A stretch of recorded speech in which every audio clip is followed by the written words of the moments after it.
Warahmatullahi wabarakatuh. Kembali lagi di channel saya. Channel akan berikan seputar informasi cryptocurrency ataupun Pi Network ya. Jadi di sini saya akan mengabarkan beberapa informasi mengenai Pi Network tentunya. Dan apa saja informasi ini tentunya nanti akan saya perlihatkan lagi, oke. Namun sebelum saya melanjutkan, jangan lupa untuk like dan subscribe-nya, dan jangan lupa juga aktifkan notifikasi loncengnya agar setiap saya mengupload video terbaru tentunya kalianlah yang akan lebih awal menerima notifikasi dari setiap video-video saya ya. Dan informasi apa saja ini tentu resmi terkait pihak core team yang diwawancarai oleh siapa nih nanti, oke. Tentu akan saya perlihatkan kepada kalian ya. Jadi di dalam suatu pihak core team ataupun Dr. Nicholas Kokalis dan Cheng Diopan ini diwawancarai, ada banyak ya kata penjelasan dari beliau yang tentunya penting dan tentu harus kita ketahui juga ya mengenai apa saja itu. Oke, kita langsung lanjut saja, namun usahakan jangan skip, tonton sampai selesai agar kalian tidak gagal paham, oke? Oke ya. Alat saya akan membacakannya tentunya, dan di bagian akhir akan saya tunjukkan sumbernya dari mana ya tentunya. Silahkan simak dulu sampai selesai, oke? Dan oke ya, kita langsung bacakan saja di sini ya. Dr. Cheng Diaofan dan Dr. Nicholas Kokalis dari Pi Network tentang 5 hal yang dapat dilakukan untuk meningkatkan dan mereformasi industri cryptocurrency. Wawancara dengan Tyler Gallagher. Banyak cryptocurrency awal telah melihat konsolidasi kekuatan dan nilai ke tangan sangat sedikit, dan pengadopsi awal sangat diuntungkan. Untuk memenuhi janji sistem keuangan terdesentralisasi peer-to-peer yang adil dan terbuka, industri cryptocurrency perlu melihat token yang didistribusikan secara luas di seluruh jaringan yang luas. Konsentrasi kekayaan dan kekuasaan yang ekstrim bertentangan dengan konsep desentralisasi. Sebagai bagian dari seri saya tentang 5 hal yang dapat dilakukan untuk meningkatkan dan mereformasi industri cryptocurrency, saya dengan senang hati mewawancarai Dr. Cheng Diaofan dan Dr. Nicholas Kokalis. Dr. Cheng Diaofan membawa keahliannya dalam perilaku manusia, komputasi sosial, dan interaksi komputer manusia ke perannya sebagai pendiri dan kepala produk Pi Network. Dengan gelar Ph.D. dalam ilmu antropologi dari Universitas Stanford, pekerjaan Dr. Van sebelumnya termasuk merancang sistem perangkat lunak untuk meningkatkan produktivitas, meningkatkan komunikasi sosial, dan memunculkan modal sosial yang belum dimanfaatkan bagi konsumen. Seorang teknolog seumur hidup, Dr. Nicholas Kokalis adalah pendiri dan kepala teknologi di Pi Network. Dr. Kokalis memiliki latar belakang yang luas dalam teknologi blockchain dan jenis perangkat lunak yang memungkinkan sekelompok besar orang online untuk mencapai tujuan bersama. Di awal Ph.D. bekerja, ia menciptakan kerangka kerja untuk menulis kontrak pintar pada sistem terdistribusi yang toleran terhadap kesalahan sebelum blockchain dan Ethereum diperkenalkan. Sebagai bagian dari postdoc-nya, dia juga memperkenalkan dan mengajar CS359B, aplikasi terdesentralisasi di kelas blockchain di Departemen Ilmu Komputer Stanford.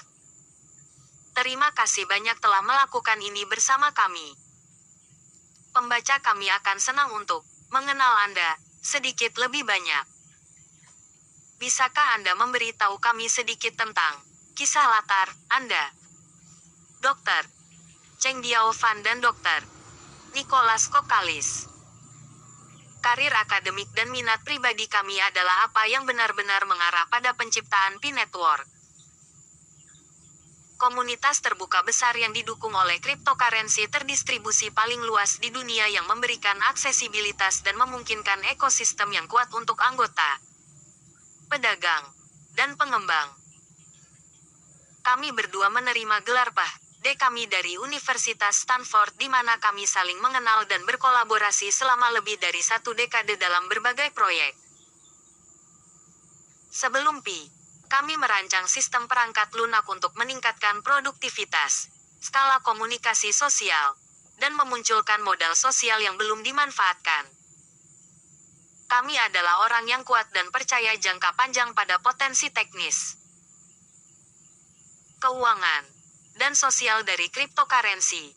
Tetapi frustrasi dengan keterbatasan mereka saat ini, itulah yang memotivasi kami untuk membuat Pi Network. Kami berkomitmen untuk membawa kekuatan blockchain ke lebih banyak orang dengan meningkatkan pengalaman saat ini dan membangun nilai untuk semua orang. Kami melakukan ini dengan menggunakan filosofi desain yang berpusat pada pengguna yang mengubah proses pengembangan blockchain baru menjadi terbalik. Peluncuran dalam beta, mengundang anggota ke jaringan, ulangi protokol bersama dengan anggota, mendesentralisasikan desain yang dihasilkan. Bisakah Anda memberitahu kami bagaimana Anda pertama kali terlibat dalam blockchain dan industri cryptocurrency? Dr. Cheng Diao Fan. Saya menyelesaikan Ph.D. dalam ilmu antropologi dari Universitas Stanford, dengan keahlian dalam studi perilaku manusia dan populasi manusia. Minat penelitian saya kemudian berfokus pada interaksi manusia komputer dan komputasi sosial, khususnya bagaimana kita menggunakan teknologi untuk berdampak positif pada perilaku manusia dan masyarakat. Saya menjadi bersemangat tentang teknologi blockchain karena penggabungan desentralisasi dengan instrumen ekonomi. Keajaiban teknologi ini dapat memobilisasi individu di seluruh dunia untuk berpartisipasi dan dihargai atas kontribusi mereka. Sama seperti internet yang memungkinkan dunia untuk lebih terhubung melalui pertukaran informasi.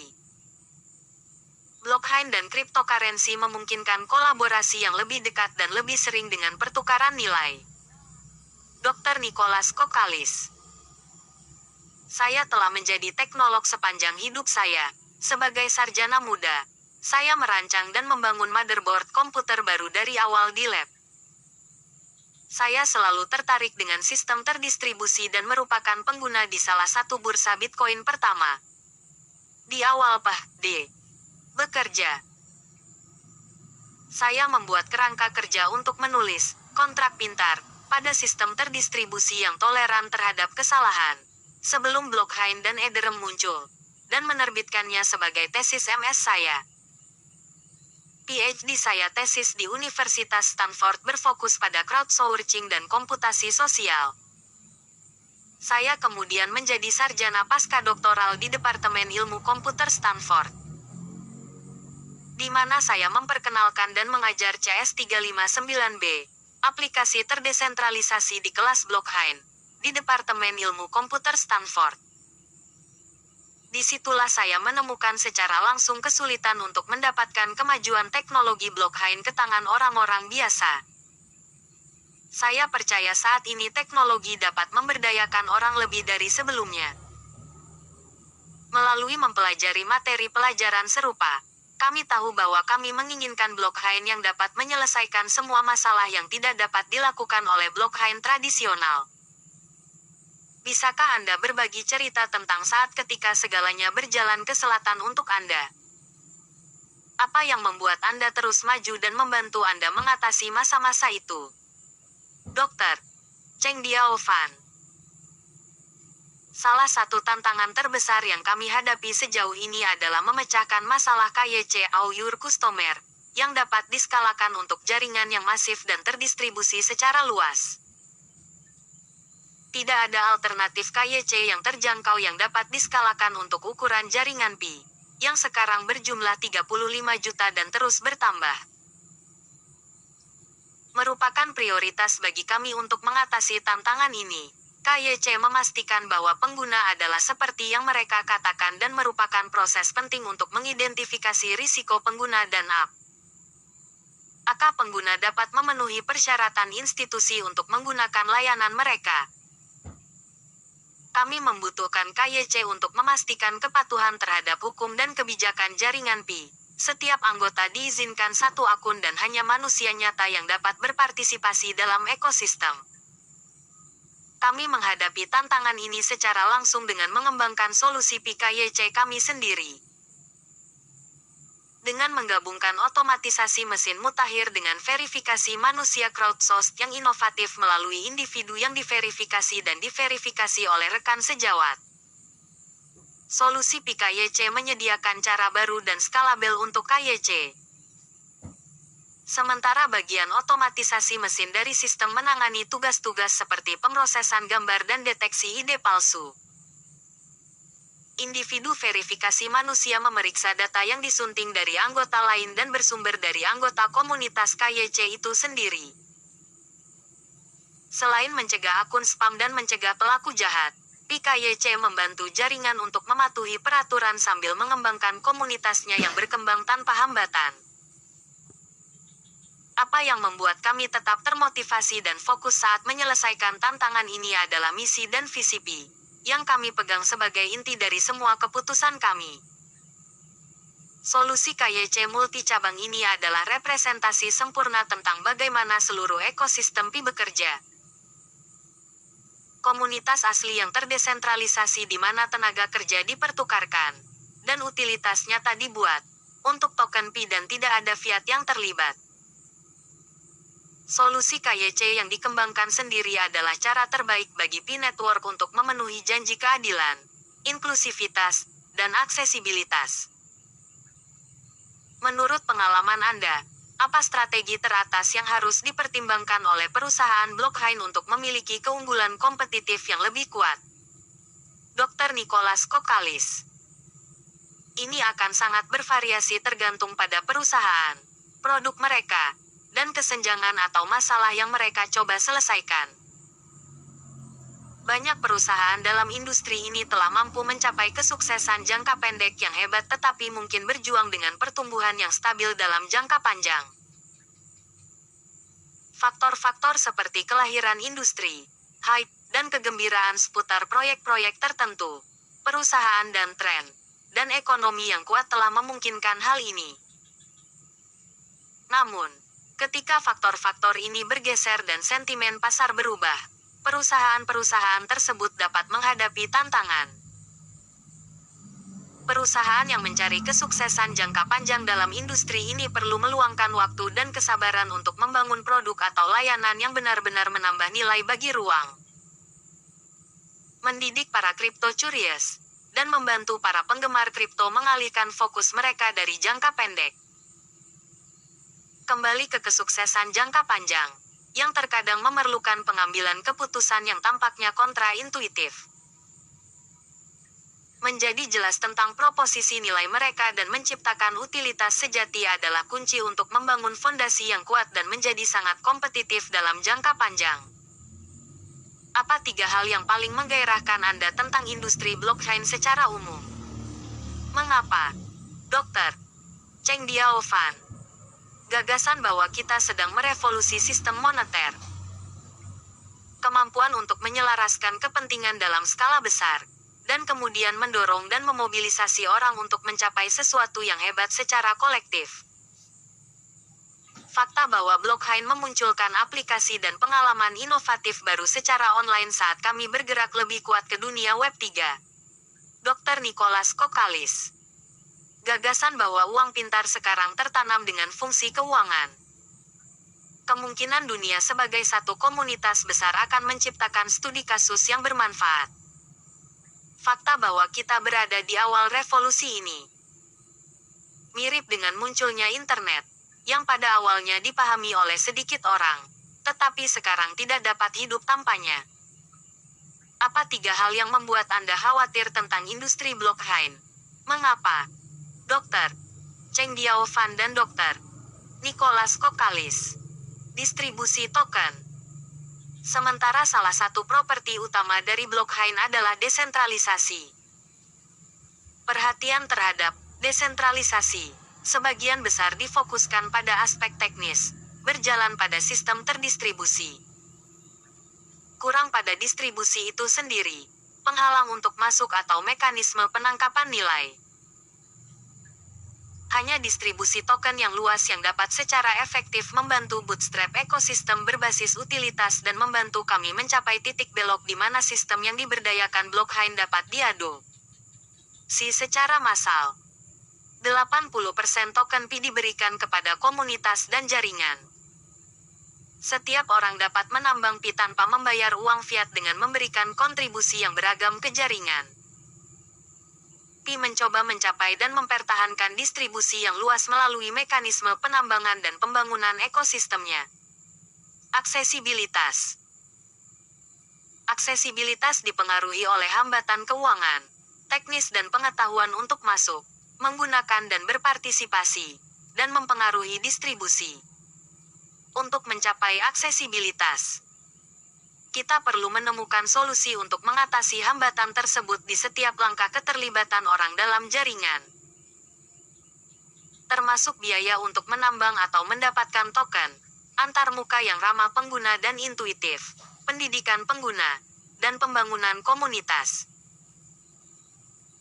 Penambangan energi ringan di aplikasi ponsel secara gratis telah memungkinkan Pi tumbuh menjadi lebih dari 35 juta anggota komunitas dengan cryptocurrency kami di tangan sambil memberikan kontribusi mereka ke jaringan. Kesederhanaan dalam pengalaman pengembang plus akses pengguna. Teknologi blockchain tidak harus rumit.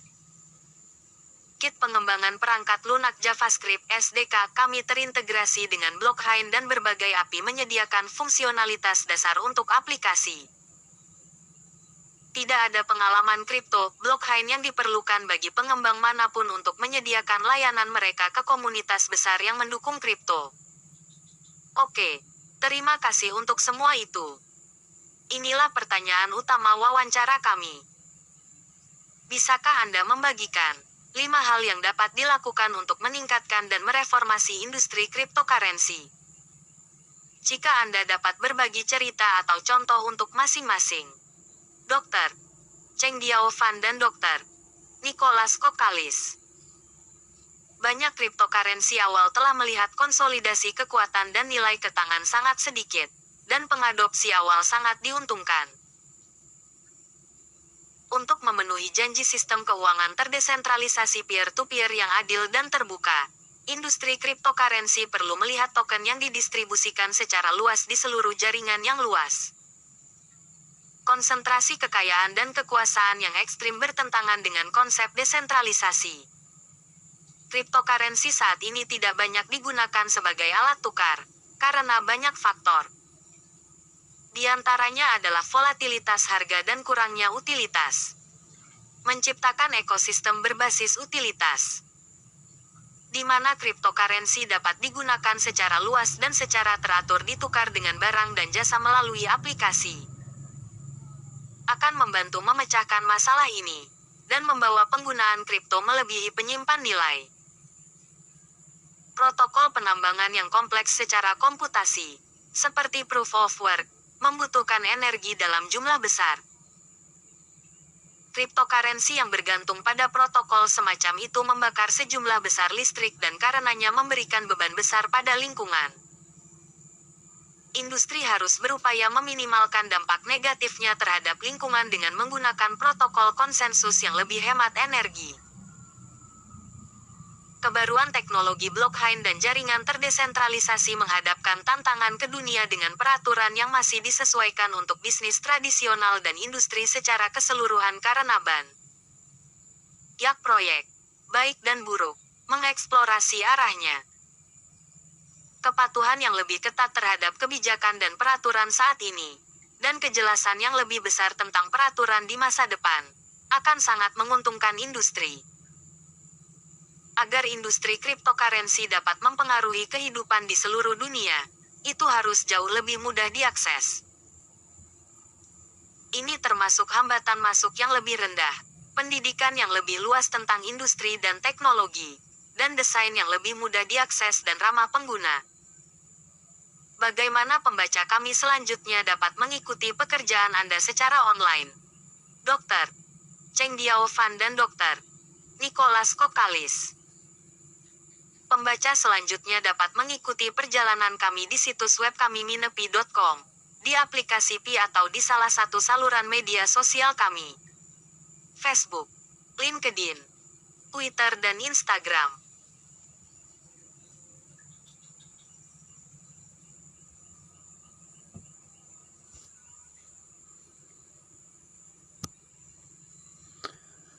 Oke ya. Jadi untuk informasinya sendiri seperti itu ya. Namun akan saya cek lagi. Oke, jadi udah jelas ya terkait informasi dari ini mengenai Pak Dr. Nicholas Kokalis yang diwawancarai oleh Tyler Gelger ya. Jadi untuk kalian yang penasaran, saya mendapatkan sumber informasi ini dari mana? Kalian bisa cek saja di kolom deskripsi, di situ sudah saya sediakan link untuk kalian bisa diarahkan nanti ke sumbernya dari mana, oke? Kalau masih kurang yakin, ya. Dan oke ya, untuk informasi kali ini saya cukupkan sampai di sini saja ya. Semoga informasinya bermanfaat dan menambah wawasan kita dalam mengenal proyek Pi ini, oke? Dan terima kasih banyak untuk kalian yang sudah mampir di channel ini dan selalu support dan dukung channel saya ini ya. Saya sangat berterima kasih banyak sekali. Dan bagi yang belum like dan subscribe silahkan diklik ya. Dan jangan lupa juga aktifkan notifikasi loncengnya agar setiap saya mengupload video terbaru ke depannya tentunya kalianlah yang akan lebih awal menerima notifikasi dari setiap video-video saya. Dan oke, next time ya. Assalamualaikum warahmatullahi wabarakatuh. Bye bye.